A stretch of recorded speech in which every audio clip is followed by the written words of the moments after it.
Town Hall is creating a digital portal for residents. With this tool, you can access important documents online.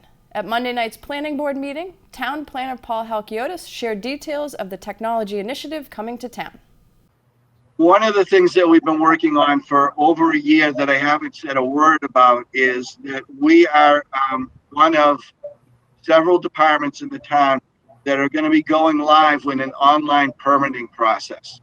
It's called ENVGOV, and it is going to be a new way for town residents, for our applicants, our customers to handle all of their business with the town online.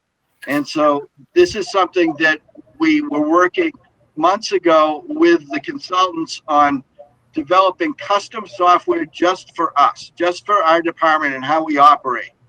Along with us, the building department, the Board of Health, the Selectmen's office, a number of different departments within our department, the Board of Appeals, the Conservation Commission, we all have developed custom software with these consultants that mirror the permitting process that we follow here.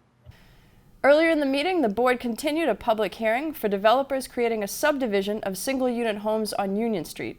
The board voted to continue the hearing remotely on July 26th. Applicants for a special permit on Cottage Street did not appear for the scheduled public hearing. The board voted to send a letter to the applicant to outline next steps in the process. Representation for Clay Subaru discussed landscape plans with the board. The group saw colorful discussion and both parties agreed to meet on the ground at Clay Subaru to choose where to plant trees. Debbie Holmwood explains the importance of such diligence. Could we compromise here and try it with Mr. Halkiotis and Mr. Smith? And it's not Paul. I mean, I think you're kind of getting the flavor of the board. We're really trying to stand up for what we stood in front of town meeting and they did 9 years of work on and say, this time we're going to make it better. Norwood will welcome a new skincare center to town as their signage was approved by the board. The board meets next on July 12th. The Board of Selectmen met Tuesday night with the Independence Day Committee to discuss the upcoming 4th of July parade, which will be held on Saturday, July 3rd at 10 a.m. The board then met with the Sustainability Commission, who presented their Sustainability Action Plan, which will prepare Norwood for the future. The Board of Selectmen will meet again next Tuesday. The Saint Street Park Community Planning Group hosted another public forum Tuesday night. This proposed Riverwalk Park is located in South Norwood. The wooded area is nestled behind the Saint Streets, St. Paul, St. Joseph, and St. John, and borders Elliott Park at the Balch School. On this 5-acre plot of land, the Hawes Brook runs into the Neponset River. The project landscape architect, Hannah Carlson, presented 2 plan options, the stroll and the park. The Conservation Commission invites all to participate in the Google form to provide feedback on both plans. In July, the group will select its final design for the park. Once a plan is selected, the park will advance to the next project planning stages, where things like funding and preparation for town meeting approval can be discussed. To learn more about the proposed plans, check out the full meeting in our video on-demand library. Wednesday night, the Airport Commission met and began their meeting with an update from Jeff Adler of Du Bois & King. Immediately following the update, Airport Commissioner Mike Sheehan made some comments about the ongoing issue of people logging into the meeting under false names.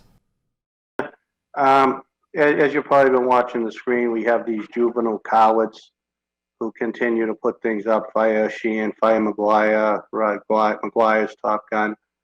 I know it's virtual. Can we just remove them if they're not going to either stay on as caller 1 or stay on as their name?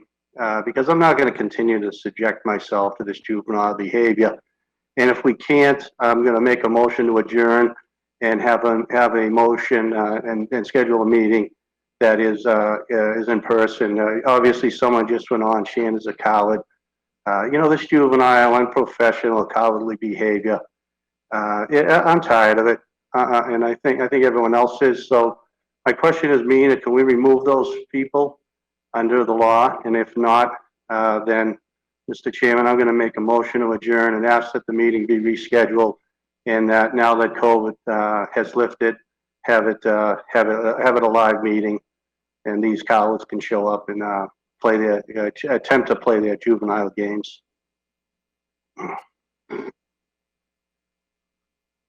Dina McArius, your thought on that, please?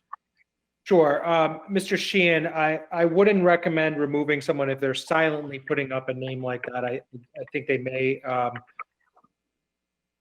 a right to do at least that. Whether that's an appropriate thing to do, I agree with you that it's not an appropriate thing to do, but they do have a right to do that. However, the disruptive nature of it in terms of the sound and not staying on mute is an issue. And if that continues, that's the equivalent of talking out of order over and over at a meeting and could be removed in person or not. So if they're not going to mute themselves, I do think they could be removed if it's continuing to disrupt the meeting.